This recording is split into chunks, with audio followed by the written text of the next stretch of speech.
Good afternoon, everyone, and welcome to the Intro to CNCF SIG Storage session. My name is Alex Chircop, and I'm the CEO of StorageOS and a co-chair of the CNCF SIG Storage. My co-presenter is Erin Boyd. I work for Red Hat. As mentioned, I'm also the co-chair for the CNCF Storage SIG. And sorry we're not able to join everyone in person, but we're glad that we can provide this introductory session so you can learn more about how to get involved or how to donate your project to the CNCF. And so with that, we're just going to go over why do we have SIGs. And the reason why SIGs were generally created was so that we could scale contributions to the Cloud Native Computing Foundation, where we have both a technical and user community, and retaining the integrity and quality of the ones being committed to the CNCF and their mission. This allowed more people to be able to provide a due diligence and interface to many members of the community. You can find more about the details of how the SIGs were formed at the link on the second bullet. So what exactly are the objectives of the SIG? It's meant to be created so that we can strengthen the project ecosystem. This means that we can find projects that aren't currently well represented within the CNCF and foster those into the environment by identifying those gaps in the portfolio and attracting projects to fill those gaps.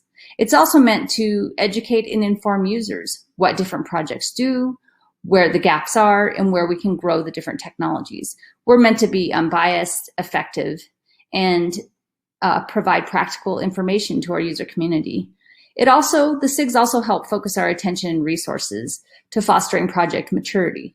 So while a new project may join at a sandbox level, we can help them grow into incubation and hopefully graduation as the project moves through the process.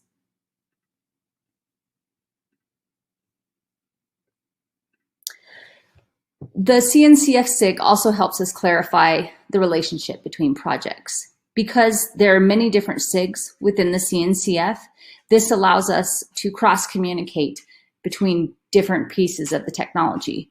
Where we may have a very storage-focused project, it also has aspects of perhaps security. So this allows us to talk with other experts within that field and communicate and understand how the project fits across all of these different pillars. It also allows us to engage more communities into on-ramp so we have an effective communication to the technical oversight committee. It also helps to reduce the workload to the TOC while retaining control and integrity within that body. The SIGs are vendor neutral.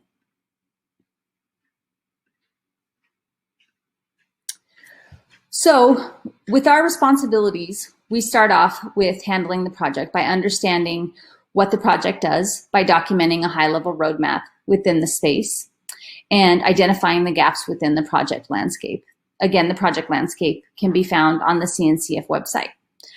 The projects that fall within that, we then go through and perform health checks. Is it a vibrant project? Is it growing? Does it have a wide base of community? Or is it a new project that's looking to find new members? These are all questions that we ask ourselves when we're looking at a new project. Then we perform a discovery and we reach out to different candidate projects and talk about what they would like to accomplish by becoming part of the CNCF, and then proceed to help them prepare for a presentation to the TOC. Every project will be assigned to one suitable SIG by the TOC. It may start within one SIG and then find that it's better suited by a different SIG within the CNCF.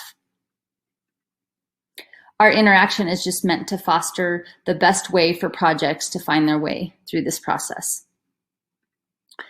You can see here a process flow by how most projects are engaged and go through the process. So as you open a GitHub PR, the TOC does a brief triage to understand whether or not there's a gap in the landscape and this project is a good fit, and then proceeds to do a SIG presentation. This presentation is then recorded so that it can be passed on to the TOC and they can watch it when they have time for it. This allows the TOC to scale much more effectively rather than having rigid meetings. The TOC then meets and reviews a recommendation that the SIG creates, and then decides whether or not the project is appropriate and goes forward through incubation sponsorship. And with that, a TOC member is then assigned along with the SIG to do a due diligence. The due diligence consists of looking at the technology, the governance, and talking to different people in the community to understand more about the project. Once the due diligence is done, then the project goes up for public comment, and then the TOC vote. If the vote is confirmed, the project is accepted into incubation.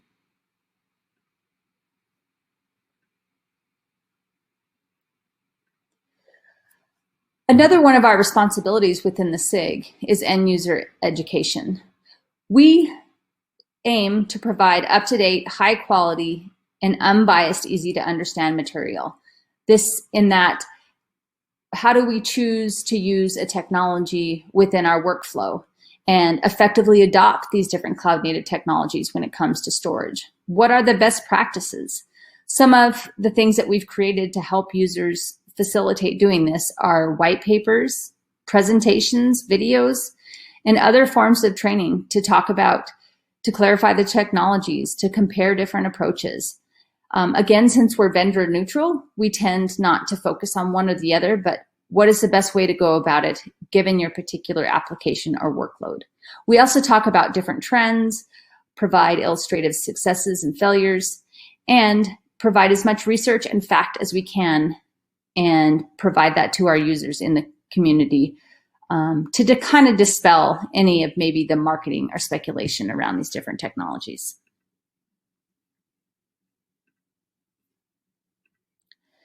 And lastly, we look to the community to understand what their needs are. Part of this is gathering input from them. What are their expectations when they're looking to the CNCF storage SIG? What information do they expect to learn and glean from us? What are the pain points that they're having when they're integrating persistent storage into their environment? What are some of their use cases? This is all very useful feedback and helps us formulate our landscape to projects that we're looking for and identify the gaps.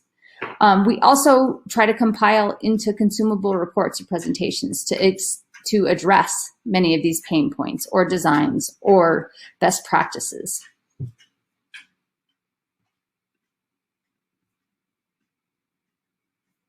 And lastly, we look to engage within the community. We're open. We have meetings bi-monthly, along with agendas and notes and mailing lists and any other communication. We look to the community to help guide how we proceed with different projects and technologies and trends. And you can find our meeting on the CNCF SIG meeting calendar, and communication through the SIG documents is openly published and maintained on a regular basis. And lastly, the SIG responsibilities are meant to be the trusted advisors to the TOC. Since the TOC is a very limited number of people, sometimes different technologies are maybe not fully represented by the TOC, so this is meant to expand on their experience as an SME. We're to assist in performing the technical due diligence, given that we're subject matter experts in those areas on both new and graduating projects, and advise the TOC on our findings. And be involved or periodically check in on those projects. We schedule yearly reviews to look at how a project's health is doing and to help them proceed to going to the next level.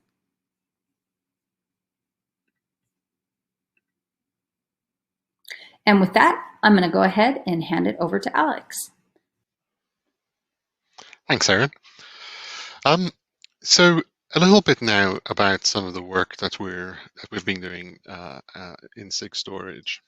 So SIG Storage was founded in KubeCon back in Barcelona, and it was one of the first SIGs that was put together.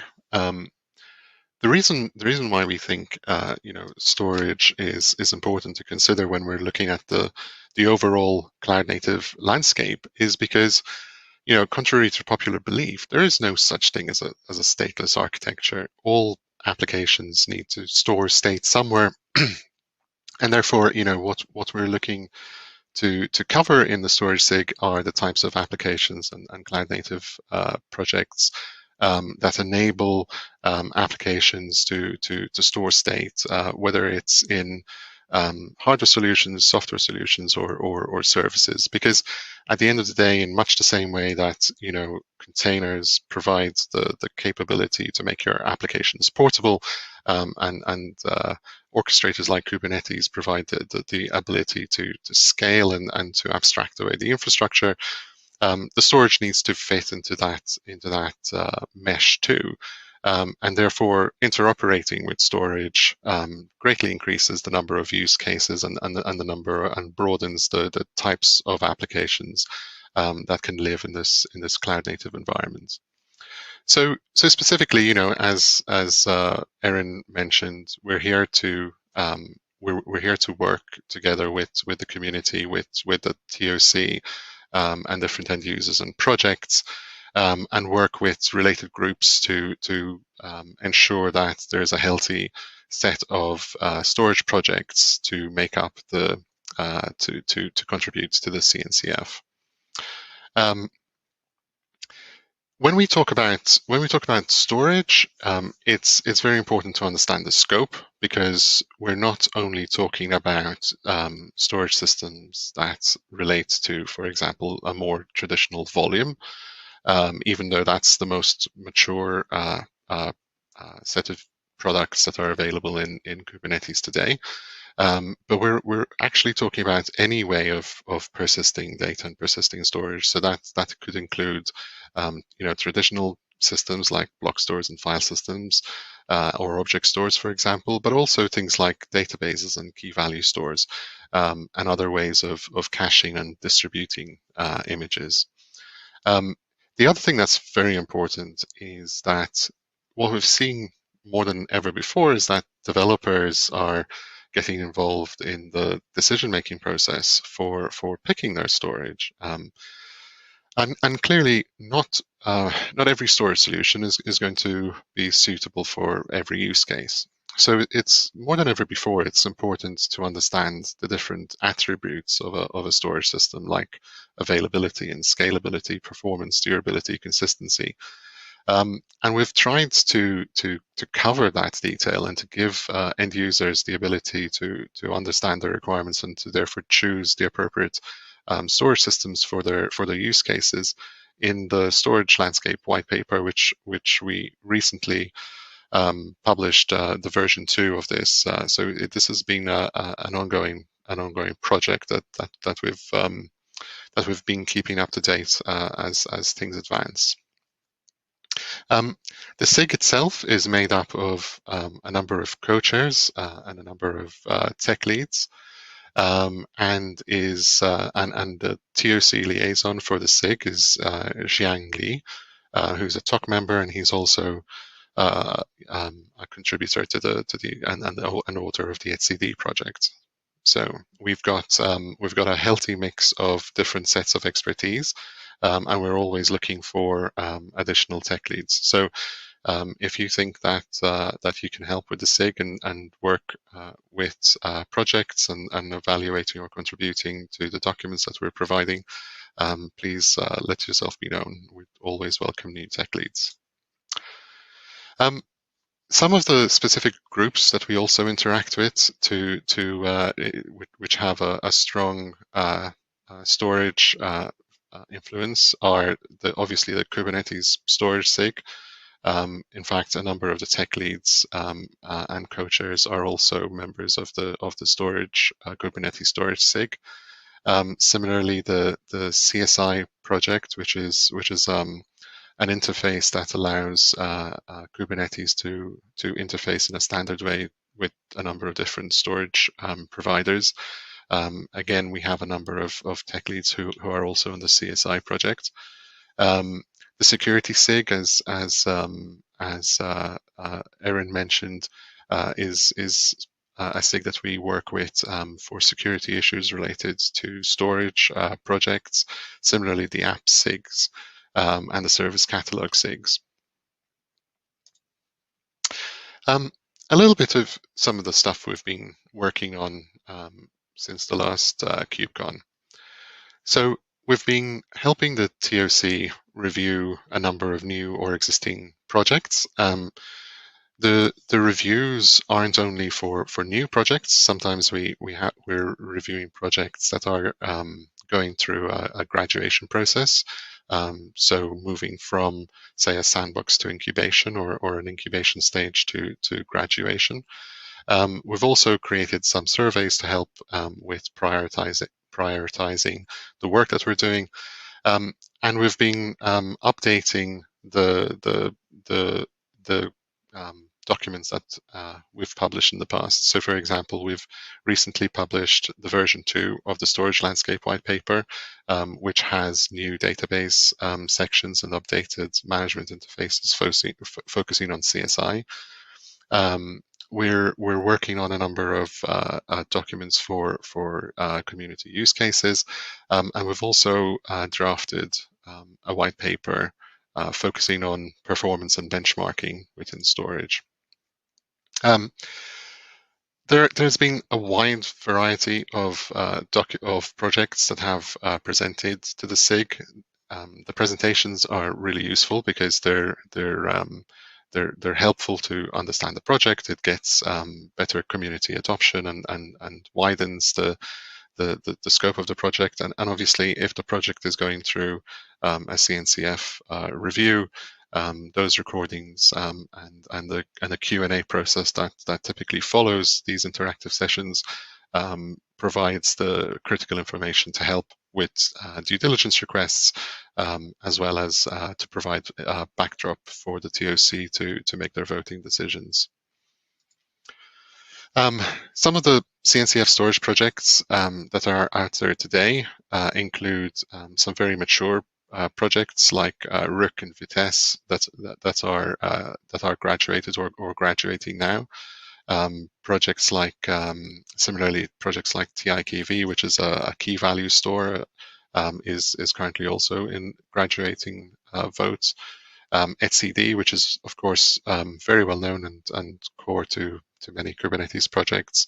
And other projects like OpenEBS, Longhorn, and Chibo FS that are sandbox projects.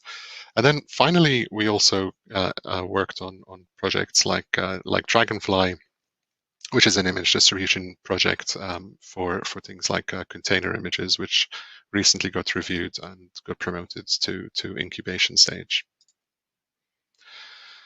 I'd like to focus just a little bit on the storage landscape white paper. This covers a number of different things. As we mentioned, we want to give end users and developers the ability to understand the attributes of a storage system, and also to understand the different layers within a storage system and how they impact the different attributes and how they work.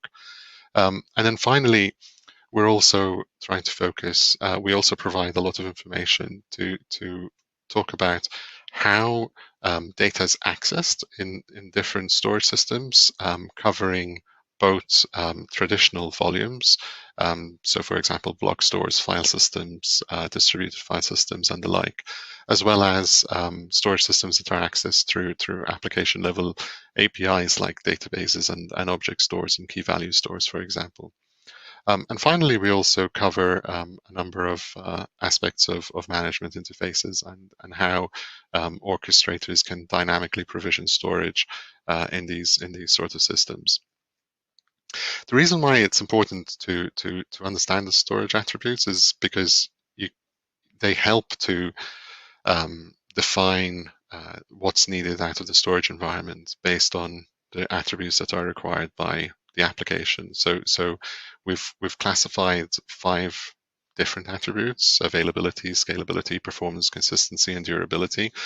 And those are actually measured across a number of different metrics. So, for example, availability can cover things from the ability of a storage system to fail over or to move data across nodes, as well as data protection and redundancy capabilities. Again, scalability can be measured through a number of different options, often through the number of operations or the number of throughput, but sometimes also the number of clients that they support. And similarly, performance can be measured with a number of different parameters, such as latency, operations, or throughput. One thing to consider here is that often there are compromises to be made, and it's not possible to hit high values of all of these metrics. So, high availability can sometimes come at the cost of scalability, or performance can sometimes affect consistency, or vice versa. And therefore, understanding some of these requirements is really, really important as we look at the different layers in a storage system. And it's particularly important now to understand in a cloud native world what those different layers are and which layers are providing things like the performance you require, or the availability, for example, or the scalability. We have different topologies and different virtualization that happens at different layers, all the way from the top of the stack with the orchestrator and container namespaces and operating system volume managers, for example, all the way down to different hardware-based or virtualization-based metrics that actually persist data to a non-volatile layer. And what's particularly important is to understand that the way that you access the storage from your operating system, from your application, doesn't necessarily define anymore the types of attributes of that storage system. So we sometimes think of broad generalizations like file systems are excellent for throughput, or block-based devices might be excellent for low latency.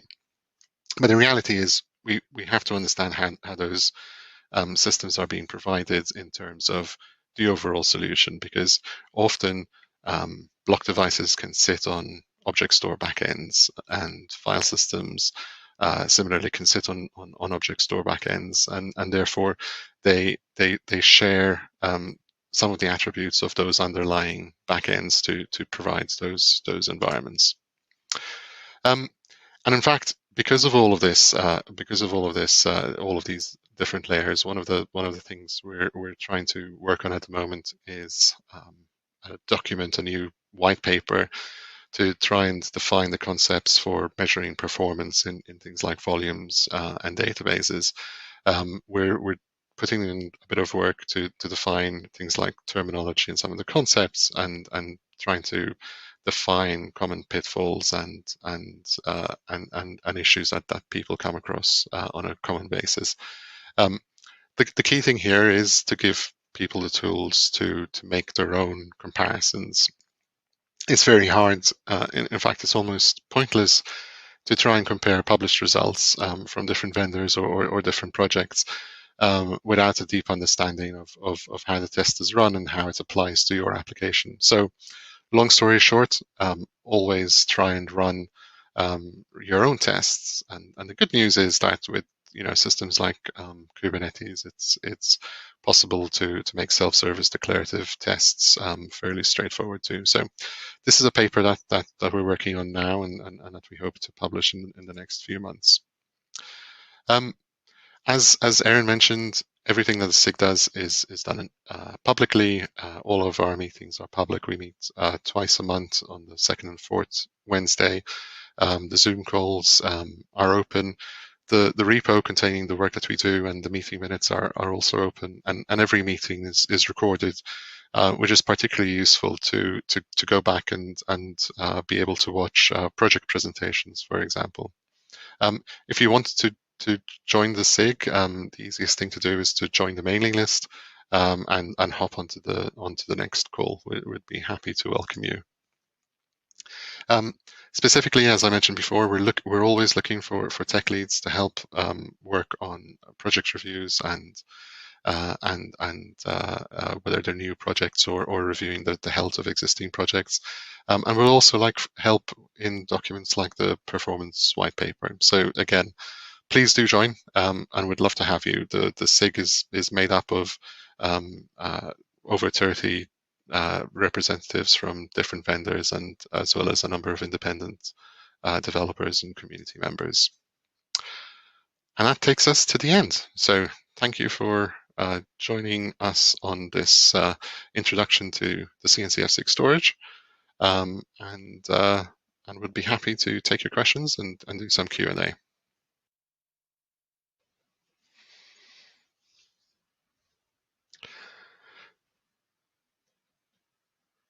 So welcome everyone, and thank you for joining. Welcome everyone, and thank you for joining our session. We're happy to see you all here. Both of us are available to answer questions that you might have. So please feel free to put Q&A into the box on your left. So I see a question in here, Alex, about where do we get the details of all the projects that are under the purview of the SIG and their current state? So, sorry, Erin, you go. No, go ahead. I was just scrolling to see if that was the only one. You can go ahead. I was going to say a good start would be to look at the SIG repo. All of the projects are listed there. We also have all of the projects which are under the purview of the CNCF are under the TOC repo, and they're also listed on the CNCF website. Of course, the projects that we evaluate and that we're looking at are covered in our SIG sessions. So please feel free to either join those sessions and contribute and ask questions and participate in the projects, or all of the sessions are also recorded. So it's a good idea to have a look at those recordings to see perhaps past project presentations. And even if all of those methods fail for you, please feel free to send a message to the SIG storage mailing list. We monitor it daily. Happy to respond if you're unable to find status or don't get your questions answered by any of those methods. All right. Awesome. We also have another question here about container attached storage. And the question goes, while CSI seems to be an established term, I've not found CAS in the storage landscape white paper. Of course, yeah, the landscape white paper is actually a Google Doc, and it is open for comments, and we do review it from time to time. The concept of container attached storage, I'm not entirely sure it's a well-known terminology that people necessarily search for, although it might certainly be becoming that. And we do adapt the white paper as things progress over time. Yep, I'll go ahead and take the next one. So Alvaro says, is the SIG storage only interested or concerned about CNCF projects, or its activity may also extend to other open source projects related to SIG interests? So I think the SIG is open to discussing projects that haven't yet been accepted. I mean, it's part of our process, is understanding the ecosystem, projects that aren't currently in the CNCF but maybe want to join. And part of that would be discussing any storage related interests, use cases. That's certainly part of it. We just ask that you get some time on the agenda, and we can discuss it and talk about the viability or how maybe it fits into the white paper. I think we're certainly open to those discussions. It helps us better understand what the community needs are, and we can address them accordingly. Yeah, definitely. I think the project presentations are some of the most informative and useful sessions on the SIG, and one of the things that we're always on the lookout for is to identify potential gaps in the landscape. Of course, the CNCF projects covering storage are quite broad.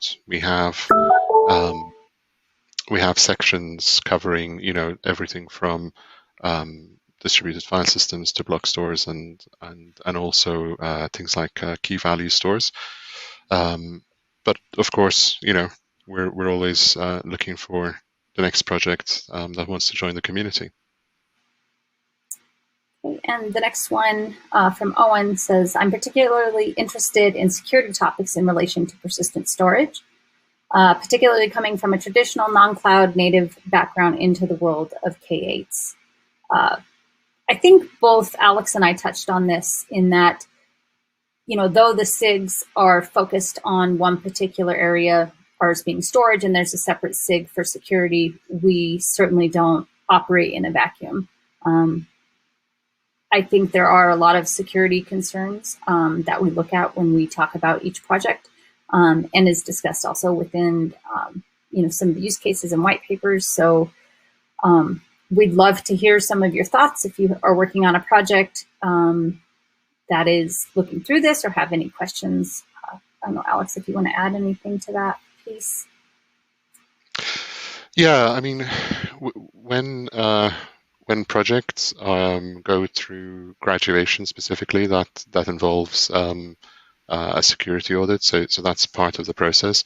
That said, it's probably worth noting that a lot of storage providers that work with the CSI standards also have integrations to the Kubernetes security model, and volumes tend to support things like namespaces and RBAC, etc. So you may find that that the security requirements are catered for by virtue of the CSI integration.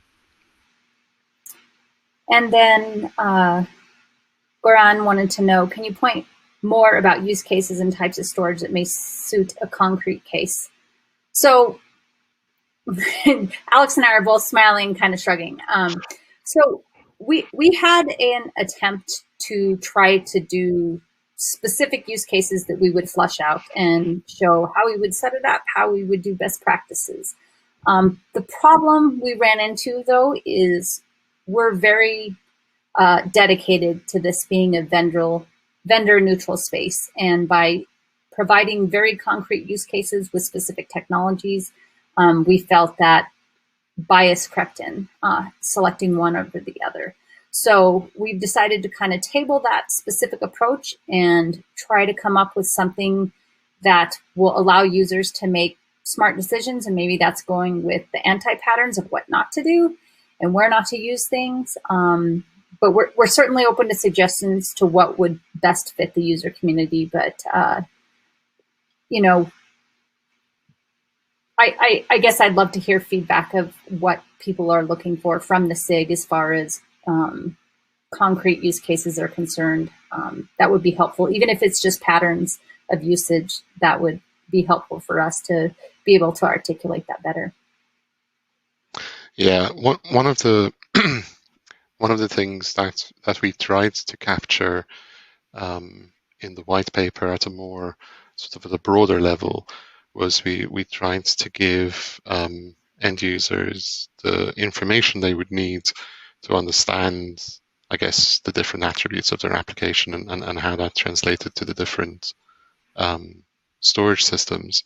And there are therefore some examples in there of different characteristics of different storage systems based on things like latency or consistency or things like that. That said, as Erin said, we have a fairly strict rule about not being king-making within the SIG.